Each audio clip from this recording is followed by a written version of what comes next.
Wow, it may only be one episode, but it seems like this has finally been done. After constant failed adaptations, we may have finally hit on a Junji Ito adaptation. I wanted to talk about this because it's way too long for a short and way too short for a long. So I thought, hey, let's make a video on this series. There have been so many failures at attempting to animate his manga. All the off-putting scenes he's ever drawn look so bad in animation form, but there was one last hope, one last gasp of air that maybe Uzumaki could finally be the one that would hit that mark that his work desperately needed so badly in animation form. From this to that, everything would just fail to hit the mark on his horror until they finally had the bright idea of making it in black and white, which adds to the tone of the show, feeding into the horror element much more, because what's scarier than normal shit? Exactly, everything being in black and white. I've read the manga, so I was really surprised when they said it was going to be 4 episodes. I thought it was going to be a full adaptation of 12 episodes with 5 cores and a movie to end it off.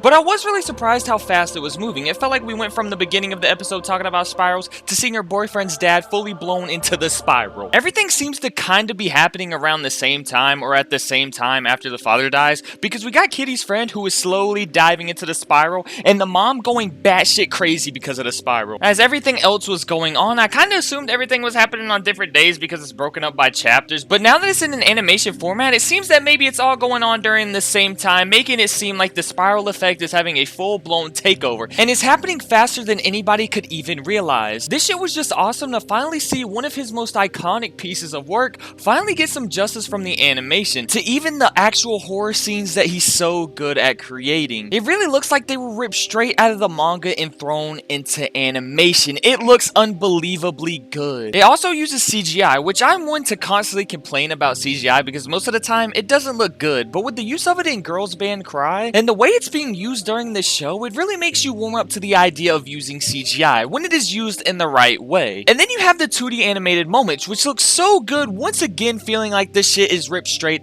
out of the manga. Like, look at these scenes next to each other and tell me it doesn't look like it was traced over, which is a fucking compliment because holy shit, it looks so good. While I was watching it, it felt like, hey, this kind of looks like motion capture. And turns out they did use motion capture. I only saw one source that really talked about the motion capture, but there does seem like some scenes really use it, and it works to perfection, adding some eerie uncanniness. Like when they're running away or screaming at someone, it looks so real, almost like we're watching a reenactment of people running away from the horrors. I'm honestly so impressed with how this anime has turned out, making the moments feel like they did from the manga, to the voice actors putting everything they got into each scene. There really feels like there was love and care put into this adaptation, to finally give his work a true adaptation to be proud of. Obviously, this is only episode 1, and it could really crash and burn, fall completely flat after this episode, but I think with the limit of 4 episodes, it will allow for the production to stay consistent, which means more peak episodes to come. If you don't want to watch it when it premieres, then you'll have to sail the 7 seas to find the One Piece to watch it. I really wanted to talk about the show because it needs some awareness. Yes, the pacing feels a bit fast. It might have been better if it was a bit longer, but as long as the passion stays with the studio, then I think it will stay unbelievable and keep looking phenomenal. So yeah,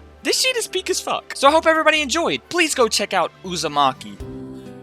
Cut that shit right there, because what actually just happened? So all those were my original thoughts on the series after the first episode, which was going to just be one video with episode 1, and I didn't obviously get the whole video out on time, so I watched the second episode and took a step back and let the anime cook, to see if it wasn't just a 1 episode wonder. But then episode 2 was such a fall off, like, what is this? Did they forget to animate the rotating walls? Or why does this running animation look so goofy? It's actually insane to think these 2 episodes were from the same series. Different staff and studio entirely, but still, it couldn't somehow get worse from this point on.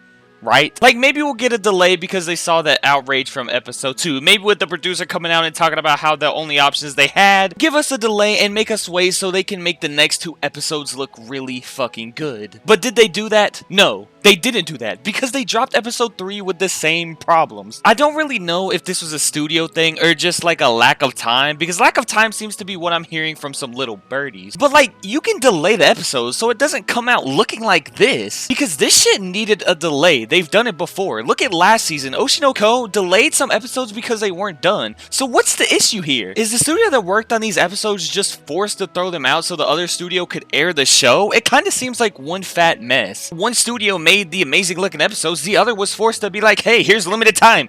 Do what you must with these other 2 episodes. And it just was ass. They gave them no time to work on these. It's pretty obvious. So it's just one fat mess. And then you have episode 4 come out, which looks half done, which is not really as surprising since, you know, the comments from the producer talked about this whole situation. But to give some credit, some of the scenes in episode 4 were genuinely great. There were scenes where I was like, fuck, this looks done. They really got to work on this because some of the close-up shots look amazing. Like, look at Kitty and look at Suichi and look at the Spiral Kingdom. This shit looks so good. But it sucks that another one of his projects gets ruined by horrible animation. Also, I forgot to mention this.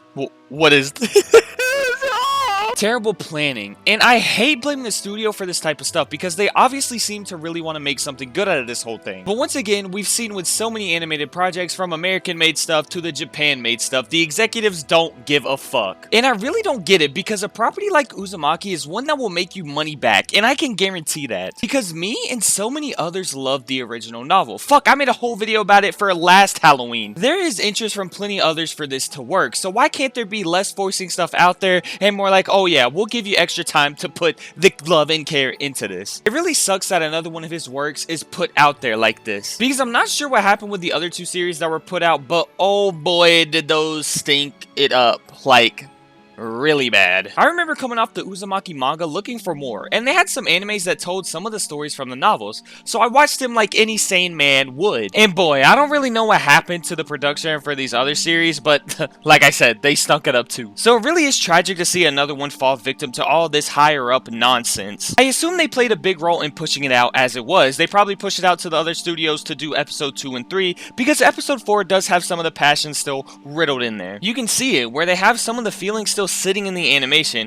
where you can see the little love still sprinkled in there. One good thing is that we know that his work can at least be animated. It can look good on an anime stage, but it needs the proper time to look great. To make it look like it was animated by Ito Junji himself. Many thought it was impossible because of how he draws, but there is some potential in there, so maybe in a few years, executives specifically then will understand the want for this, because the last 3 have been flops badly, and I'm not even going to talk about this movie. And they drop stuff like this and wonder why they lose money.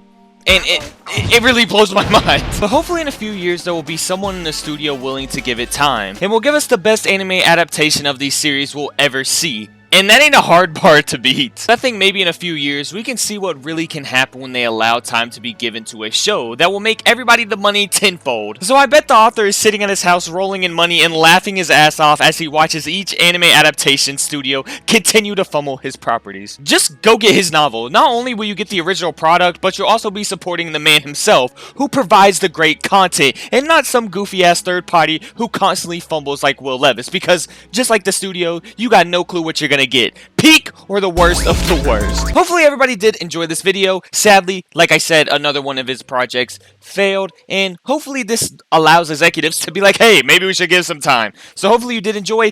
All you gotta know is the Uzumaki adaptation was sadly trash. So